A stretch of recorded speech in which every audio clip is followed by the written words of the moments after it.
चांगल्या प्रकारे या वर्षीच्या परिषदेत पार पाडली. बरोबर. मगाशीच तुम्ही सांगितलं की यावेळी खूप महत्त्वाचं होतं, कारण अमेरिका, युरोप हे सगळ्यांचा दावोसमध्ये खूप वापर होता. अगदी स्वतः डोनाल्ड ट्रम्प, त्यानंतर कॅनडाचे पंतप्रधान, त्यानंतर युरोपीय आयोगाच्या तुम्ही मगाशी म्हणालात त्याच अध्यक्षा उर्सुला वॉन डेर लेन, हे सगळे आले होते आणि त्याने सगळ्यांनीच आपापले अजेंडे या परिषदेमध्ये मांडले.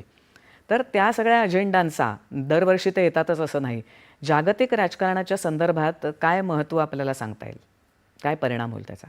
निश्चितच, कारण म्हणजे अमेरिकेत अजून डोनाल्ड ट्रम्प यांचा 3 वर्षाचा कार्यकाळ बाकी आहे. हो. आणि या परिषदेच्या पार्श्वभूमीवर अशी अपेक्षा होती की युक्रेन मधलं युद्ध थांबवण्यासाठी ट्रम्प यांचे प्रयत्न यशस्वी ठरतील.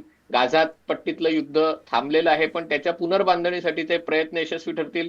पण डोनाल्ड ट्रम्प यांनी त्याच्यातनं एक जागतिक संस्था आहेत, संयुक्त राष्ट्रांच्या संस्था आहेत, त्या एका प्रकारे आता त्यातल्या अनेक संस्था प्रासंगिक राहिलेल्या नाहीयेत, त्याच्यातनं अमेरिकेने माघार घेतलेली आहे. पण नवीन संस्था कशा प्रकारे तयार करायच्या, तर या बाबतीत थोडासा जो सगळा गोंधळ आहे तो स्पष्ट होईल असं वाटतंय.